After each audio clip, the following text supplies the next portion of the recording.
बिस्मिल्लाहिर्रहमानिर्रहीम। अस्सलाम वालेकुम नाज़रीन, लाइव डॉक्टर शाहिद मसूद के साथ मैं हूं नाला अली। नाज़रीन, वज़ीर आज़म शहबाज शरीफ साहब ज़लज़ला ज़दकान से इज़हार यकजहती के लिए तुर्किया पहुंच गए हैं, जहां उनकी मुलाकात तुर्किया के सदर रजब तैयब एर्दोगन से हुई। जबकि अदम पेशी पर हाई कोर्ट ने इमरान खान साहब की हिफाजती जमानत की दरख्वास्त पर दोबारा समाअत करते हुए 20 फरवरी को पेश होने का हुक्म दे दिया है। इसके अलावा राना सनाउल्लाह साहब आज कहते हैं कि इमरान खान साहब की गिरफ्तारी का फैसला हुकूमत ने करना है। इस समेत दिन भर जो हम मौजूआत रहे उन पर बात करेंगे। हमारे साथ स्टूडियो में मौजूद हैं डॉक्टर शाहिद मसूद। अस्सलाम वालेकुम डॉक्टर साहब। वालेकुम जी। डॉक्टर साहब, राना सनाउल्लाह साहब की जानिब से आज कहा गया है कि इमरान खान साहब की गिरफ्तारी का फैसला हुकूमत ने करना है। क्या आप समझते हैं कि खान साहब की गिरफ्तारी आने वाले दिनों में मुतवक्के है, और क्या हुकूमत को इसके नतीजे में कोई कॉम्प्लिकेशन हो सकते हैं? देखिए, गिरफ्तारी तो इमरान खान की हुकूमत ने बाहर सूरत करनी है और वो इरादा रखते हैं। कर पाते हैं या नहीं कर पाते वो एक अलग मामला है जी। और इमरान खान साहब को पीर तक के रोज, पीर तक उनको अदालत की तरफ से जो बात मेरी भी हुई, मुख्तलिफ जो इमरान खान साहब के वकला हैं वो कह रहे हैं कि पीर तक अदालत ने उनको इजाज़त दे दी कि आप सुबह आएँ और हम इमरान खान साहब को पीर के रोज़ अदालत लेके जाएंगे। और अदालत का उन्होंने शुक्रिया भी अदा किया। शेख रशीद साहब आज रिहा हो गए, उनकी जमानत हो गई और कल वो प्रेस कॉन्फ्रेंस करेंगे जी। और बड़े ढोल धमक्कड़, बहुत बड़ा एक मजमा जो था वहाँ पे, उनको जेल गया हुआ था, उनको वहाँ से रिसीव करने के लिए। और इसमें जो है वो दो चार अफरा तफरी सी है। और आज तो मैं जब सुबह यहाँ स्टूडियोज आ रहा था, रास्ते में मुख्तलिफ मेरा ख्याल है सरकारी मुलाजमीन भी थे, ताजिर भी, एहतजाज हो रहे थे मुख्तलिफ सड़कों पे। और वो ये जो रात को कल जैसे वो इराक में हुआ था ना, रात गए वो ऑकन शौकनो, रात के वक्त बॉम्बिंग स्टार्ट हो गई थी। तो इस तरह से इन्होंने कल रात को, कल दिन में वो 170 अरब का बजट इन्होंने डाला लोगों के सरों पे, और फिर रात को जो है वो इन्होंने कीमतें बढ़ा दी। और यानी आप ये अंदाज़ा लगाएं कि पेट्रोल जो है वो 22.20, डीजल 70.20, और ये खुदा जाने कहाँ तक इसको लेके जाएंगे। लोगों के अंदर हिम्मत नहीं है। मतलब 272 रुपये इसकी कीमत हो गई है पेट्रोल की। तो ये तो, और इसको कुछ लोग ये भी कह रहे हैं कि इसको अभी एक दफ़ा और बढ़ाना है। IMF अभी खुश नहीं हुई, ठीक है, वो 300 से ज़्यादा इसको करना चाह रहे हैं फी लीटर, और गैस को भी बढ़ा देते हैं। और अभी यानी IMF से मामलात अभी पीर के रोज़ शायद या कल, असल में इनकी तरफ से देखें, हुकूमत का ऐसे मौक़ों पे, बहुत बड़ी हुकूमत है, इतनी बड़ी हुकूमत होनी नहीं चाहिए। उन्होंने IMF की तरफ से जो बात बार बार कही जा रही है, और हम लोग यहाँ पे लोग भी कह रहे हैं कि आपको इतनी बड़ी हुकूमत रखने का क्या, उसका क्या मकसद है। मिसाल के तौर पे जैसे वजारत खारजा है, अब वजारत खारजा में बात हो रही है कि जी अब सफारत खाने कम करें। भाई सफारत खाने तो ज़्यादा, आपके जितने कॉन्सुलेट्स और जितने, वो तो आपके फुटप्रिंट्स होते हैं, असल तो वो बात करते हैं। आप ये मुझे बताएं ना कि, और वहां पर जितना मेरा एक्सपीरियंस है, वहां तो आपके वसाइल कम है। कहीं आपने लॉबिंग फर्म जाहिर करनी होती है, कहीं आपने 100 किस्म के फंक्शंस होते हैं, कोई अब वहां पर आप, और उसको आप ऑडिट रखें सही तरह से, और सफारतकार आपके बड़े अच्छे हैं। लेकिन आप ये मुझे बताएं कि वजारत खारजा कौन चला रहा है। मतलब एक वजीर खारजा है बिलावल भुट्टो जरदारी साहब, फिर वजीर मुमलिकत हैं जो कि हिना रब्बानी खर साहबा को, अगर आप उनका इंटरेक्शन देखें, ये मैं बाहर का फीडबैक बता रहा हूँ आपको, यानी पाकिस्तान से बाहर का फीडबैक, तो वो बिलावल भुट्टो जरदारी साहब भी बड़े जबरदस्त इंग्लिश वगैरह सारी बात करते हैं, और डेप्थ उनकी बहुत ज्यादा है। हिना रब्बानी खर साहबा बहुत ज्यादा है, और शहरीन अमान साहबा भी वैसे बड़ा अच्छा इंटरेक्ट कर रही हैं दुनिया से। लेकिन अच्छा, तो दो तो उधर हो गए। फिर उसके बाद जो है वो एक तारिक फातमी साहब हैं, हमारे मोहतरम तारिक फातमी साहब जो हैं वो शहबाज शरीफ साहब को, नवाज शरीफ साहब की नुमाइंदगी करते हैं। मतलब फॉरेन पॉलिसी में अगर, तो यहाँ पे कुछ सफारतकारों से बात होती है तो वो इसमें कंफ्यूज होते हैं। वो पीपल्स पार्टी की बात अलग देखते हैं, वो हुकूमत की बात, तारिक फातमी साहब नून की नुमाइंदगी। बहुत से लोग हैं वो प्लानिंग डिवीजन, वजारत तवानाई, वजारत पेट्रोलियम, वजारत पता नहीं खुदा जाने क्या कुछ भी, मुशीर माविनीन खसूसी, आगे पीछे दाएं बाएं। तो इन्होंने जो है वो हर चीज के ऊपर जो है कोई चीज नहीं छोड़ी जिसके ऊपर पहले टैक्स लगा दिए, पहले उनकी कीमतें बढ़ा दी, और फिर उसके बाद पेट्रोल की कीमत बढ़ा दी, और साथ उसके ये बयान दे रहे हैं कि इससे गरीबों पे कोई फर्क नहीं पड़ेगा। मतलब अपने आप को गरीब जाहिर करने के लिए कि हमारी सर पे कोई फर्क नहीं पड़ेगा। और वो उसमें इतनी ये मैं सिर्फ हुकूमत की, मुस्लिम लीग नून की बात नहीं कर रहा, ये जो आपकी एलीट क्लास है ना, ये जो उसका एलीट बड़े तमीज से कहते हैं, बड़े एलीट, असल में तो ये बदमाशिया है ना, ये तो बदमाशिया है जो जिन्होंने इस मुल्क को।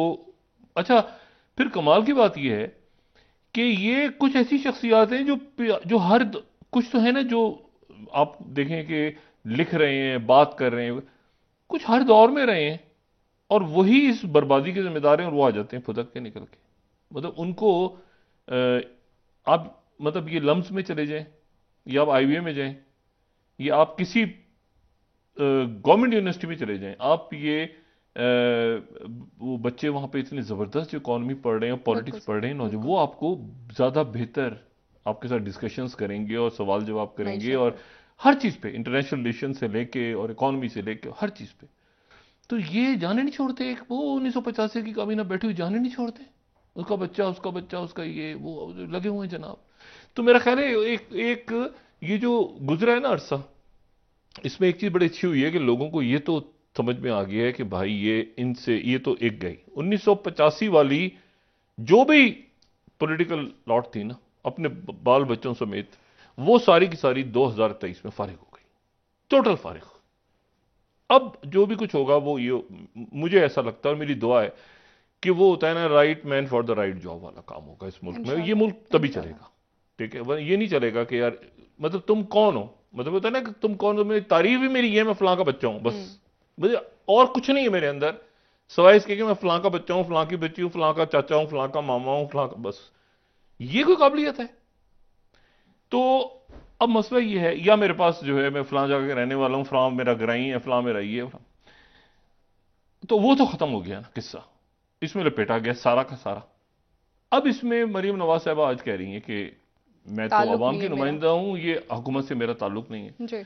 यानी फिर शहबाज शरीफ कौन है, इसहाक डार कौन है? इसहाक डार को फिर क्या मरीम नवाज साहबा पार्टी की चीफ ऑर्गेनाइजर के तौर पे इसहाक डार साहब से इतनी इतनी उनके पास पावर है कि वो इसहाक डार साहब से पूछें कि आपने लोगों के साथ क्या किया है, ये आप फैसला नहीं कर सके तो क्यों नहीं कर सके? आइए, मैं चीफ ऑर्गेनाइजर हूं पार्टी की, आप तशरीफ लाइए और मुझे ये बताइए कि आपने 6-8 महीने इसमें ताखीर क्यों की है, और ये जो कंटेनर्स खड़े हमारी हुकूमत थी, मैंने जाना है लोगों के सामने वोट लेने, आपने ये क्यों किया? क्या वो पूछ सकती हैं? नहीं पूछ सकती। देखिए ना, ये वो मसला है। अगर उनकी जगह वो दूसरा और कोई होता तो फारिग कर करा के वो अंदर ग्रुपिंग फेंक चुका होते उठा के। मिफ्ता इस्माइल क्या, किसी और भी कोई होता ना तो वो फेंक चुके होते, लेकिन यहां पर तो यहां पे आके बन जाते हैं सारे कि यार क्या करें भाई, वो तो डार साहब है यार। ये नवाज शरीफ साहब वापस नहीं आ रहे, नवाज शरीफ साहब भी डार साहब को फारिग कर देते, लेकिन फिर रिश्तेदारी यहां पर मैं, और ये एक पार्टी की बात नहीं हो रही, ये तमाम आपकी ये जो पॉलिटिकल पार्टीज की बात भी नहीं हो रही, अदारों में भी यही हाल है। आप मुख्तलिफ अदारों में चले जाए, ये उस बैच वो जज था, उसके साथ वो था, उसके साथ वो ट्रेनिंग करता था, उसके चैम्बर में था, वो आगे चला गया, वो उधर लग गया, वो वकील हैं, वो वकील उधर के ये हैं। उस बेंच में वो आई है टेप, उसको चेंज करवा रहे हैं, वो उन्होंने तरदीद की है अभी परवेज लाई साहब ने, लेकिन क्या ये गलत है? कैसा नहीं होता, कैसा नहीं होता उस बेंच में, क्या इस तरह से नहीं होता इस मुल्क में? तो मसला ये है कि ये तो जो है ना, ये बड़ी बदकिस्मती है। और इसमें अब मेरा ख्याल ये है कि आज देखें ना, सुप्रीम कोर्ट ऑफ पाकिस्तान ने आज बड़ा कमाल, आज वैसे इसी में से फिर यही अंधेरों में से कहीं कोई वो एक आपको नजर आती है रोशनी की किरण।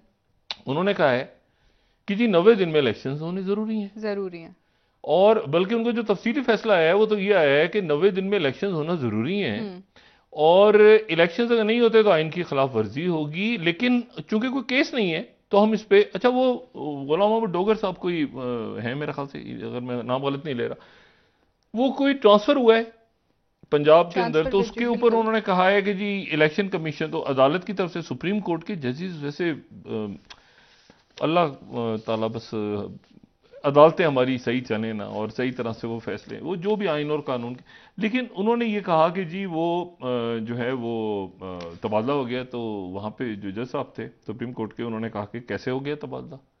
उन्होंने कहा जी इलेक्शन कमीशन ने इजाज़त दी। तो इलेक्शन कमीशन ने कैसे इजाज़त दी थी? उन्होंने कहा जी ये है ना कि 90 दिन के अंदर। उसने कहा अच्छा इलेक्शन हो रहा है, इलेक्शन कब हो रहा है? तो वहाँ पे फंस गया इलेक्शन कमीशन। इलेक्शन कमीशन ने कहा वो ऐसा है जी, हमने इनसे पूछा गवर्नर था, उनसे पंजाब पे पूछा डाल था, दिया उनसे था, पूछा बिल्कुल था। सर। अच्छा वो भी अजीब, एक अजीब कहानी है। यानी इलेक्शन कमीशन जो है, वो अदालत ने कहा कि आपको आपकी पावर्स पता है? आपको इलेक्शन कमीशन की पावर्स क्या हैं?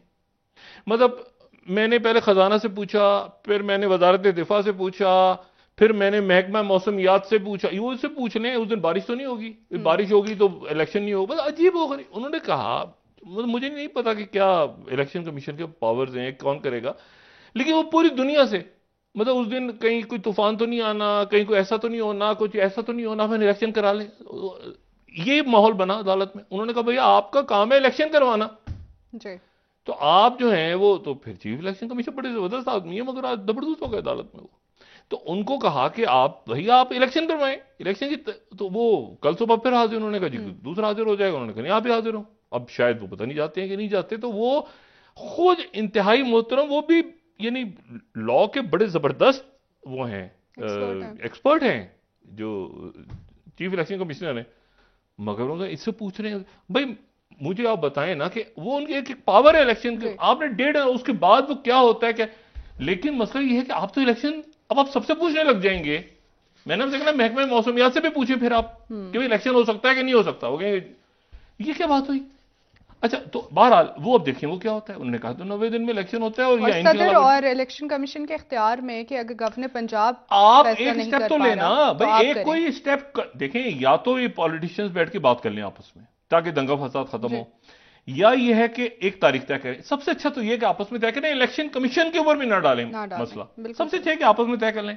अगर नहीं तो वरना इलेक्शन कमीशन तो एक आईनी एक फैसला करना है ना उसने, तो वो अब अगर सबसे पूछता फिरेगा जी उस दिन ऐसा है कि वो चूंकि चाइना के अमेरिका के साथ टेंशन हो जाएगा, ऐसा ना हो कि हमारे यहाँ लोग भाई आप अपना काम करें ना, आप अपनी पावर यूज करें।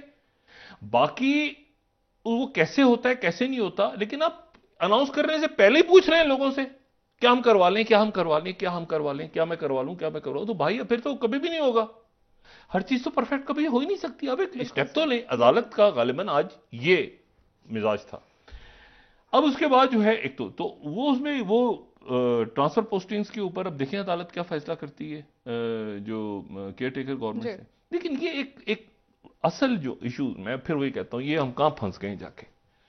ये जो है ये आप ये देखें कि ये जो मेगा बजट है, ये सुपर बजट है, ये आपके पूरे सिस्टम का फेलियर है, पूरे सिस्टम का फेलियर। और ये फेलियर जरूरी था, क्योंकि ये सिस्टम अगर फेल ना होता, एक इमारत अगर बोसीदा, जो मैं हमेशा मिसाल देता हूं कि बोसीदा हो जाती है, उसको एक हद तक आप प्लास्टर कर सकते हैं, उस पर कीलें, उस पर पेंट, उस पर, लेकिन फिर उसके बाद वो आपको जो ठेकेदार होता है वो भी आके कहता है, या जो भी वहां का बनाने में मिस्त्री होता है वो कहता है जी अब इसको उंगली भी लगाई ना बिल्डिंग गिर जाएगी।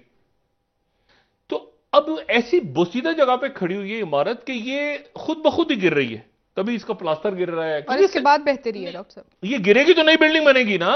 ये इसमें तो आई खामोश है, उसके इख्तियारात पता नहीं चल रहे, केयर टेकर क्या कर सकता है। ये आइन की हर छठे आदमी पे आर्टिकल 6 लग रहा है, हर दूसरे आदमी के ऊपर जो गद्दार है वो दहशतगर्द। ओ भाई कहीं जाके कहीं मुल्क के लोगों को चैन सुकून से सुबह सुबह, मैं फिर इसको रिपीट कर रहा हूं, ये आप जाए ना यहां से, जो सबसे ज्यादा मुझे जाती तौर पे चीज इंस्पायर करती है ना, वो ये कि जो सुबह सुबह बच्चों की लाइनें लगी होती हैं स्कूलों के लिए, बच्चियां बच्चे, तो हमेशा जहन में आता है कि हम लोग जब बच्चे थे और स्कूलों में जाते थे तो कितने जबरदस्त ड्रीम्स टीचर्स को देख के, बड़ों को कि ऐसे बनना है, ये इंस्पायर हुआ डॉक्टर करते बनना है, थे। इंजीनियर बनना है, या बिजनेस करना है, या मतलब पायलट बनना है, फौज में जाना है, मतलब जो होता है ना पढ़ना है लेकिन। तो ये बच्चे हैं, मतलब मतलब इनको क्या क्या हम छोड़ के क्या जा रहे हैं, इनके लिए क्या छोड़ के जा रहे हैं। कि ये मतलब लड़े मरे आपस में, मतलब हाथ फैलाएं, भूखे दुनिया के अंदर, इनके वीजे खत्म हो जाएं, पासपोर्ट खत्म हो जाएं, पैसा ना हो, क्या करें? मुझे बताएं ना। अगर ये इनके लिए तो कुछ इनका तो सोचें। ये तो बदमाशियां तो अपने बच्चों बच्चों को बाहर बाहर भेज के वो तो निकल गई ना, उसको तो कोई लेना देना नहीं है। और ये जो बच्चे यहां पे हैं इस मुल्क में, यहां जो बिजनेसमैन हैं, यहां जो दुकानें खोल के बैठे हैं, यहां जो कारोबार कर रहे हैं, यहां जो नौकरी, उनका तो खुदा खौफी करें। यहां पर आप खवातीन देखें कितनी टैलेंटेड हैं, आपके बच्चे बच्चियां। मैं सिर्फ ये बात कह रहा हूं कि आप यहां, अच्छा तो ये जाने नहीं छोड़ते, फिर आ जाते हैं, फिर दूसरा ये वो, ऐसे नहीं हूं, ऐसे फलां था वो जी, 1980 में ये हुआ था तो ज़ियाउल हक के दौर में फलाओ। भाई जान छोड़ो खुदा का वास्ता, ये 2023 से आगे की बात करो। इन बच्चों को क्या पता ज़ियाउल हक के दौर में क्या हुआ था, वो हमने कुर्बान, वो ये किया था तो फलां किया था, दिमाग सारा पागल करके रखा हुआ इन लोगों ने। मसला ये है कि मतलब आप जरा सोचें, आपका वजीर खजाना जाता है, वो वहां पे उसको फिनटेक का नहीं पता होता। यानी वो वर्ल्ड बैंक के, वो आईएमएफ से मुज़ाकरा तो फिनटेक, वो कहे फिनटेक क्या, वो कहे कौन सा फिनटेक, उसको पता ही नहीं कि ये कौन सी क्या बात हो रही है, कौन सी दुनिया है क्या। और अब मसला हमारे ये, सबसे कॉम्पिटेंट नहीं वजीर नहीं खजाना है डॉक्टर साहब, नहीं, जिनको कहा वजीर, जाता ये तो वजीर खजाना तो अब डार साहब भी मेरे ख्याल से शायद, एक्सपीरियंस। हाँ, नैब के चेयरमैन की वो जायद कशोरी साहब खबर दे रहे थे भी कि चेयरमैन नैब शायद इस्तीफा दे रहे हैं। मेरा ख्याल है डार साहब को भी थोड़ी सी रिटायरमेंट लेनी चाहिए। और बड़ा अच्छा होता है कि आदमी कहे कि यार चीज़ मुझसे नहीं हो रही, और एक तरीके से वो मतलब एक बड़े रिस्पेक्टेबल वे में वो कहे कि ये चीज़ नहीं हो रही और ये गड़बड़ हुई है, इसके अंदर मैं रिस्पॉन्सिबिलिटी कबूल करता हूं, बजाय इसके कि पूरी पार्टी को ही, पूरी हुकूमत को ही लेकर डूब गए अपने साथ। और यहां तक कि मरियम नवाज कह रही हैं ये महंगाई हुकूमत से पूछें जी। और मैं तो जिम्मेदार नहीं। अच्छा, शहबाज शरीफ साहब वो आते ही नहीं सामने। वो 15 दिन से वो इस्लामाबाद नहीं थे, फिर कल इस्लामाबाद आए, काबीना को गालिबन ये एक आध दिन के लिए इस्लामाबाद आए, फिर लाहौर चले गए। तुर्की भी वो लाहौर से गए हैं। अच्छा, तुर्की भी लाहौर से गए हैं, और तुर्की से एक अजीबो गरीब किस्म की खबर आई। अच्छा। वहां सामान पहुंचाइए सिंध से शायद, और वहां सामान पहुंचा, उसके ऊपर लिखा हुआ गवर्नमेंट ऑफ सिंध, हुकूमत पाकिस्तान टैग लगा हुआ। उन्होंने जो खोला है तो अंदर से वो निकला है पैकेट के, तुर्की की तरफ से मोहब्बत के साथ जो सैलाब के दिनों में भेजा था उन्होंने सामान, वही पैकेट पैक करके भेज दिया। शर्मिंदगी की बात है। मकसद, अब मुझे नहीं पता वहां का मीडिया रिपोर्ट करता है या लिहाज करता है हमारा, ठीक है ना। ये वहां के कौंसलेट जनरल को किसी को खबर दी है तो कितनी क्या एम्बेरसिंग सिचुएशन है आपकी। अच्छा, तो ये तो एक हो गया मामला। दूसरा ये है कि वो तो ये सिस्टम बिल्कुल चौक हुआ हुआ, इसको जितना खींचेंगे ना इसमें से रोज गन निकलेगा, रोज इसमें कुछ नहीं। जो आज हो रहा है, अदालतें, गिरफ्तारियां होंगी नहीं होंगी, वो करेंगे। लोगों का आपके जो इश्यूज हैं वो क्या हैं, आपकी इकोनॉमी, आपकी सिक्योरिटी, आपकी वेलफेयर, लोगों को तालीम कैसे देनी है। अब ये कितना इंपॉर्टेंट हो गया आज की दुनिया में कि आपने बच्चों को क्या सिखाने, नए स्किल सिखाने हैं, कहाँ टेक्नोलॉजी, ये इधर उधर आगे पीछे आपने कहाँ लगाया हुआ है, ठीक है। मतलब बच्चों के हाथों में टेलीफोन्स हैं और वो या तो उसके ऊपर वो टिकटॉक कर रहे हैं, या बच्चे उसके ऊपर व्हाट्सएप पे या कोई खेल खेल रहे हैं बैठ के। आपने उनको बताया ही नहीं कि ये इसमें इसका क्या कुछ इस्तेमाल है, कैसे इस हो टेलीफोन सकता से है, क्या कुछ कर मुफीद सकते हैं इस्तेमाल। आप ये इस लैपटॉप से। तो इशू ये कि ये नहीं चल रहा है, इसको जितना खींचेंगे, अब आप कुछ भी कर लें, देखिए ना, जून तक ये होगा, फिर हम ये करेंगे, फिर हम वो करेंगे, आगे पीछे हुकूमत चलेगी, 2 साल खींच लेंगे, ये करेंगे, वो सारा ठुस कर दिया। ये इसका क्रेडिट गोज टू इसाक डार साहब, सारा क्रेडिट डार साहब को जाता है, ठीक है। और दूसरा है कि इमरान खान खामोशी से नहीं बैठे। मतलब इनका ख्याल था इमरान खान घर बैठ जाएगा, ताकि पहले दिन से मेरी मुलाकातें भी इनसे हुई ना, मुस्लिम लीग नून के लोगों से, शहबाज शरीफ साहब से भी, तमाम लोगों से। वो लोग जो नकाद हैं ना बड़े, जब नई नई गवर्नमेंट आई हमेशा की तरह, तो हमारे कुछ अजीज जो हैं वो पहुंचे हुए थे। मैंने कहा एक मिनट थोड़ी, कोई तरह से ये वो हर हुकूमत में साथ जरूर होते, जो हुकूमत आती, कहते क्या सुभान अल्लाह। मैंने कहा ये अभी थोड़े दिन पहले तो इमरान खान के साथ थे, सुभान अल्लाह खान साहब, सुभान अल्लाह मियां नवाज शरीफ, शहबाज शरीफ साहब, क्या बात है आपकी। उसके बाद वो क्या बात है जनाब आपकी, क्या बात है परवेज इलाही साहब हो तो परवेज इलाही साहब की क्या बात है, जरदारी साहब हो तो क्या बात है, वो मुशर्रफ साहब हो तो क्या बात, कमाल। ये भी एक आर्ट है अपनी जगह। लेकिन इसमें इशू यहां पर ये हुआ है कि अब जाके अब ये सियासत रह गई है एक तरफ, हो गया ना, सियासत को हमने रियासत को बचाने के लिए रियासत का हाल देखें क्या हुआ हुआ है। और यहां पर अब मसला ये है कि अब जाके मामला अदालतों के पास चला गया, और अदालतें ही कर रही हैं, और अदालतें ही उसको, वो जो प्रेस कॉन्फ्रेंस राना सनाउल्लाह साहब ने की, वो मेरे ख्याल से कि वो कुछ कहना कुछ और चाह रहे थे, बीच में वो फैसला आ गया, पहले फैसला आ गया कि जमानत मंसूख हो गई, वो प्रेस कॉन्फ्रेंस खत्म हो गई, दरख्वास्त मुस्तरद। फिर उन्होंने कहा वो कुछ कहने वाले थे, फिर उसके बाद उठ के चले गए, तो डिटेल फैसले बाद में पता चला कि जी। पीर तक का टाइम दे दिया, वरना वो तो मुझे फिर ये कि वो शौकत तरीन साहब का जो ऑडियो है उसके ऊपर ऑडियो मैच होगी, अभी कमाल है, पर्चा कट गया, अभी ऑडियो मैच करवाई जाएगी, अगर वो हो गया फॉरेंसिक में तो इसी तरह से परवेज अली साहब की जो है उसको भी करवाया जाएगा, वो ठीक होगी, फिर मुकदमा। एक और इश्यूज आप देखें इतनी तेजी के साथ ये जो मामलात हैं आपके खासतौर पे मईशत का, अब उसमें वो फिर अभी तक तो मुआहिदा ही नहीं हो पा रहा जी। अभी तक मुआहिदा नहीं है, और वो IMF ने रख ली है और इन्होंने अपनी तरफ से अनाउंस भी सारा कुछ कर दिया है, लेकिन वो अब इस हफ्ते होता है, अगले हफ्ते होता है, कब होता है, ये रोज एक बात करते हैं, जराये के वाले खबर चलाते हैं कि आज रात तक हो जाएगा, या ये मतलब ये मेरे ख्याल से पता नहीं कितने दिन तक चला रहे हैं, और लोगों को कुछ नहीं पता कि वो क्या बला है आखिर, वो कौन सा, लोगों को सिर्फ ये है कि ये हमारे ऊपर ही अजाब क्यों आता जा रहा है। अच्छा, उसको बताने के लिए भी कोई नहीं, वो कह रहे हैं कि ये हमारे बिजली के बिल, ये हमारे मुसीबत क्यों आ गई, हमारी दुकान क्यों बंद हो गई, तो वो आगे से जवाब ये होता है वो इमरान खान जो कर गया था। ओ भाई एक सेकंड जरा, ये मतलब लोग इसको समझ, मतलब आम आदमी है ना, वो कह रहा है यार मैं सुबह गया था सब्जी लेने, तो आज सब्जी इतने की हो गई, कल इतने की थी, तो उस सब्जी वाला सर पकड़ के बैठा हुआ है, वो जो खरीद लोग हैं वो बिजली का बिल पकड़ के रो रहे हैं, उनको आप एक्सप्लेन कर रहे हैं कि देखो ये खान साहब की ये हमने नहीं किया, माजी की ये इमरान खान करके किया, और अगले कई सालों तक ये ऐसे ही रहेगा।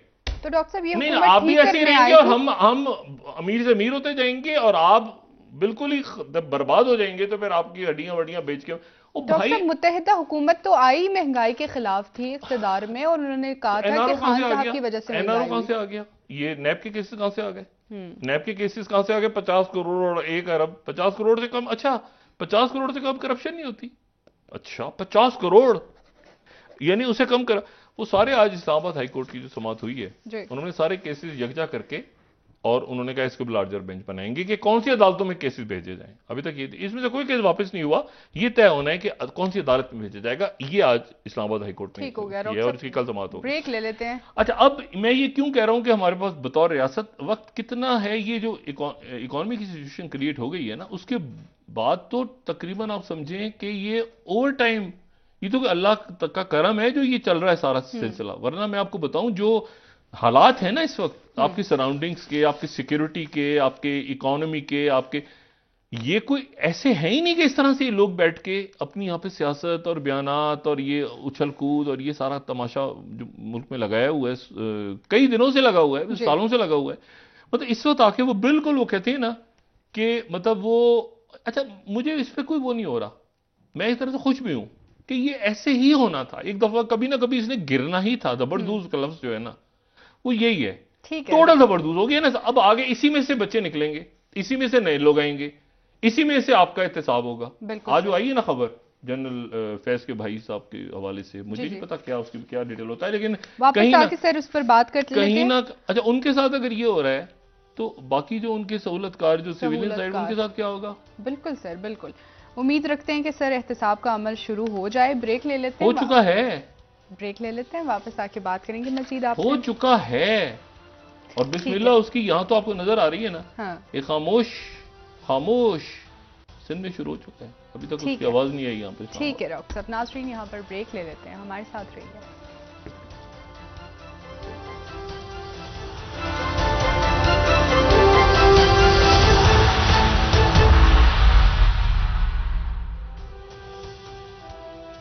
वेलकम बैक नाज़रीन। जी डॉक्टर साहब, मरियम नवाज साहिबा की जानिब से जो कहा गया कि हमारी हुकूमत तब होगी जब नवाज शरीफ साहब यहाँ होंगे, बहुत सारे फैसले नवाज शरीफ साहब के फैसलों के बाद मशवरे से हुए, जैसे वजीर खजाना इसहाक डार साहब का यहाँ पे आना, तो मईशत पे कहीं ना कहीं उनका किरदार भी है। देखिए, मुस्लिम लीग नून में वोट है नवाज शरीफ साहब का, ठीक है, और नवाज शरीफ साहब का, और अगर कोई मुजाहिमत हुई है, मुजाहिमती सियासत की, इससे नई ये जो इमरान खान साहब की हुकूमत गिराने से पहले, तो उसमें मौलाना साहब आगे थे और मरीम नवाज साहब आगे थे। मसला ये है कि शहबाज शरीफ साहब बिमाई मुकम्मल काबीना, इसहाक डार साहब लड़े तो हैं उनसे, IMF के लोगों से पूरी अंदर बड़ी टफ निगोशिएशंस हुई हैं, मतलब मसला ये है कि चलें सारा इसाक डार साहब पे मलबा हमने भी गिरा दिया, सबने गिरा दिया, वो जो बाकी लोग हैं, शहबाज शरीफ साहब हैं या जो वजीर इतलात हैं या जो बाकी तमाम लोग, वो आके इसकी जिम्मेदारी क्यों नहीं उठा रहे? लेकिन ना वो आके इसकी मुस्लिम लीग नून की हुकूमत, आखिर में तो मुस्लिम लीग नून जो पहले दिन से कि मुस्लिम नून और इत्तेहादी ऐसे ही हुकूमत को लेबल ऐसे करेंगे, वो इसकी जिम्मेदारी क्यों नहीं उठा रहे? मतलब कहीं आपको नवीद कमर साहब नजर आए, कहीं आपको मांडवी वाला, वो अपोजिशन में भी हैं, वो हुकूमत में भी हैं, वो इधर भी। अभी इलेक्शन का जैसे जिमनी इलेक्शन हो रहा है, ये इलेक्शन का ना 90 दिन में इलेक्शन हो रहा है। अब 90 दिन में इलेक्शन अगर हो रहा है तो ये तो उन्होंने कहा कि आइन के मुताबिक आप इलेक्शन करवाएं, लेकिन पहले उन्होंने यानी अब वो इलेक्शन में शायद पूरी पीडीएम हिस्सा नहीं ले रही, तो फिर ये इलेक्शन कैसे होगा? ये तो बिला मुकाबला हो जाएगा। फिर वो असेंबली में जाएंगे, लेकिन उनका जो है वो क्या रोल होगा, और साथ ही ये दिन पूरे हो जाएंगे पार्लियामेंट के, क्या एक अजीब सी अफरा तफरी। और उसमें मैं आपको बताऊं कि उसमें ये जो मतलब अदालतें भी, उनको भी वो क्लैरिटी के साथ चूंकि चीजें नहीं आती फैसला, तो उसके नतीजे में वो उभाम रह जाता है। फिर वो मामला आगे, फिर पीछे, फिर आगे, फिर पीछे, वो एक अदालत दूसरी तीसरी। ये बिल्कुल जो है ना, इसको हमें पूरे सिस्टम को ही ठीक करना होगा। क्योंकि अब देखें ना, अब वो एक हाई कोर्ट से, वो सेशन कोर्ट से दूसरी, इसको कहीं एक जुडिशियल रिफॉर्म्स, एक तमाम अदारों का आपको लगता है कि आपको, मुझे नहीं पता कितनी वजारतें चाहिए, मुझे तो ऐसा लगता है 8, 10, 12 वजारतों से ज्यादा वजीर होने नहीं चाहिए। आपके जो इंपॉर्टेंट वजारतें, दाखिला है, खारजा है, खजाना है, ये तो ऐसे ही है ना। मतलब ऐसे ही मुझे बताया ना कि वहां पर मतलब आप नए बना देते हैं अमेरिका के में, जैसे होता है सेक्रेटरी ऑफ स्टेट है तो डिप्टी सेक्रेटरी खत्म, मतलब मावन उसी के लेवल पे, वो हम सब वफाकी वजीर बनेंगे, सबको वजारतें, मतलब ये इस तरह नहीं होता। थोड़े से लोग आपको चाहिए होते हैं अच्छे, और आप उसके बाद मुल्क को आगे। अब मुझे पता नहीं, निचकारी भी कहीं डली हुई है बीच में, इतनी गुर्बत में निचकारी भी करनी है आपने, किसको देनी है, क्या लेगा, कौन लेगा, खसारे में खड़े हुए हैं और उनके ऊपर आप पैसा लगाए जा रहे हैं। तो ये एक बहुत बड़ा रौला रप्पा जो है गले पड़ गया। अच्छा, मैं ये बात क्यों कह रहा हूं, देखिए ये म्यूनिख सिक्योरिटी कॉन्फ्रेंस हो रही है 17 तारीख से, 16-17, और उसमें जो है वो पाकिस्तान से भी डेलीगेशन जा रहा है। उसके फाइनल जब नाम आते हैं सामने तो उसमें बात करेंगे। बिलावल भुट्टो सब जा रहे हैं बाकी। अच्छा, और इसमें जो है इंपॉर्टेंट बात ये है सारी कि ये म्यूनिख सिक्योरिटी कॉन्फ्रेंस जो है उसमें सेक्रेटरी ब्लिंकन भी आ रहे हैं, और चाइना से जो उनके टॉप डिप्लोमेट हैं, जो कि मुशीर अब खारजा हैं, अच्छा, वांगली, वो भी आ रहे हैं। और इतनी पूरी दुनिया की तवज्जो, सिक्योरिटी, इकोनॉमी, ब्लॉक्स बन रहे हैं, ये लॉबिंग, जो ईरान का लॉबिंग हो रही है, बातचीत हो रही है, इंटरेक्ट कर रहे हैं एक दूसरे को, पीछे सुकून है, इत्मीनान है, ठीक है ना। मतलब है कि ऐसा नहीं है कि मैक्रोन अगर नहीं आएगा तो कोई दूसरा आ जाएगा तो पूरा फ्रांस के वो सड़कें बंद कर देंगे, वो प्रोजेक्ट शुरू कर देंगे नए। मतलब ऐसा नहीं है कि बरतानिया के अंदर एक वजीर आजम चला गया, दूसरा आएगा तो पिछला सारा बंद करके वो अंडरग्राउंड ही बंद कर देगा, उनकी वो पोस्ट ऑफिस, पोस्टल सर्विस बंद कर देगा, वो अपने नाम की तख्ती। ऐसा कहीं है नहीं जो यहाँ हो रहा है इस मुल्क में। अजीब वो गरीब तमाशा है ना। तो मसले वो कहेगा नहीं हीथरो के पहले मेरा नाम लिखो, इसको बनाओ बोरिस जॉनसन एयरपोर्ट, हीथरो क्यों है? ऐसा ही कुछ चीजें होती कर सकती है, कुछ चीजें हम नहीं कर सकते। हमारे यहाँ हर चीज चलती है मुल्क में। अच्छा, बहरहाल तो वो इशू ये है कि वो अब जो ईरान के प्रेसिडेंट इब्राहिम रईसी गए वहां पे चाइना। अच्छा, अब देखें ये कैसा एक अजीब सा है सिलसिला कि चाइना वो गए हैं, और ये 20 साल के बाद कोई ईरान के प्रेसिडेंट पहली दफा चाइना गए हैं, इब्राहिम रईसी। और वहां पर उनकी जो गुफ्तगू हुई, अच्छा दिसंबर में तो बड़ी टेंशन थी, बड़े तल्ख हो गए थे मामला, क्योंकि शी जिनपिंग जब आए थे रियाद और यहाँ पे अरब रहनुमाओं से बात हुई थी, फिर वो 2 जज़ायर के हवाले से एक स्टेटमेंट आ गई थी, इतनी सख्त स्टेटमेंट, ईरान ने अमेरिका चाइनीज एम्बेसडर को तलब कर लिया था तेहरान।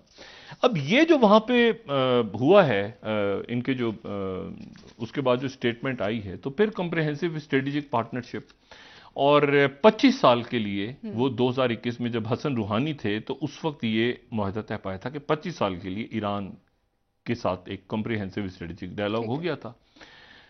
तो चाइना और ईरान, अभी ये क्लैरिटी, और एक और इसमें जो बड़ी इंपॉर्टेंट बात है जिसको हम बिल्कुल नजरअंदाज नहीं कर सकते, पूरी दुनिया नजरअंदाज नहीं कर सकती, और वो ये है कि मैं यहां पे, और ये तय हो चुका है पहले, लेकिन मैं दोबारा यहां पे लोगों को याद दिला दूं कि ईरान जो है वो सुखोई जो SU-35 फ्लैंकर फाइटर्स हैं वो ले रहा है रशिया से।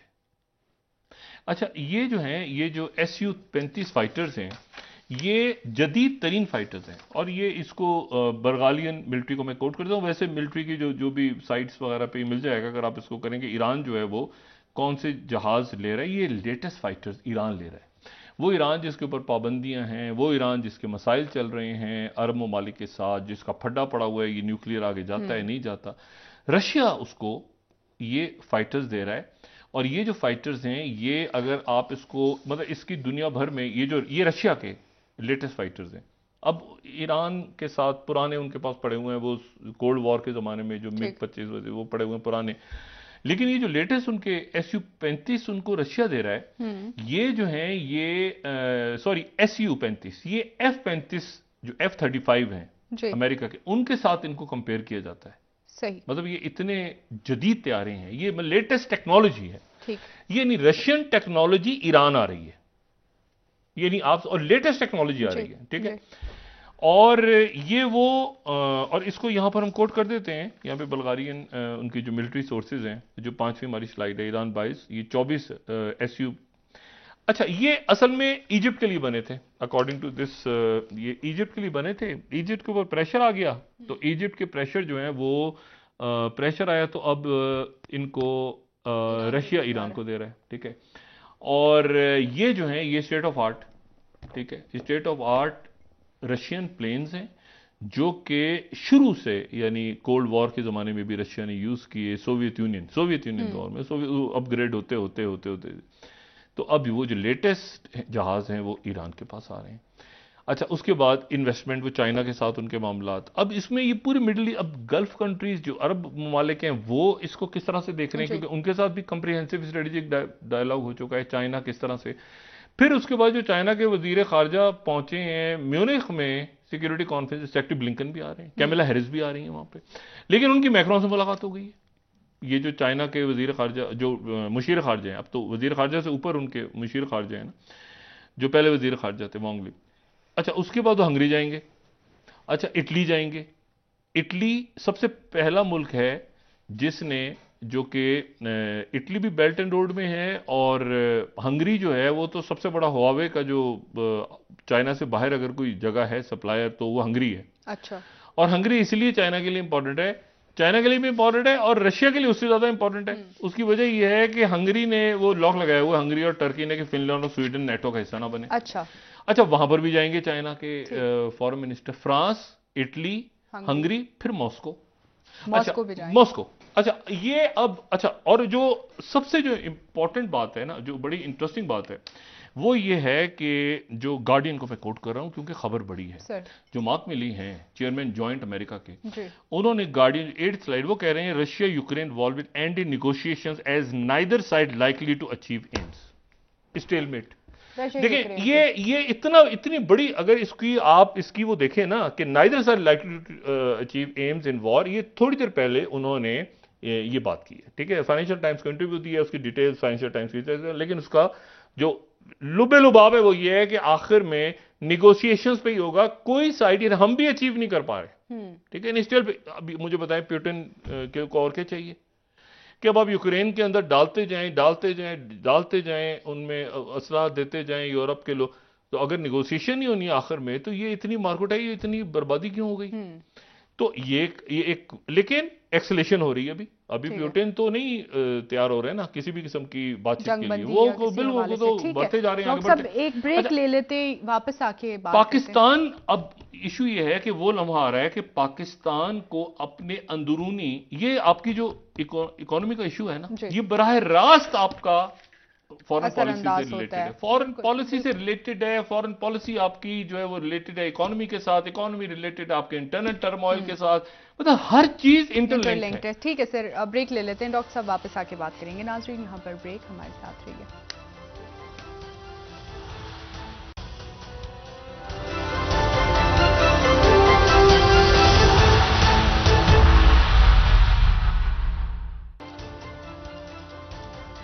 नाज़रीन जी, डॉक्टर साहब, खान साहब की जानिब से रिटायर्ड कमर जावेद बाजवा साहब के खिलाफ तहकीकात के लिए सदर को खत लिख दिया गया है।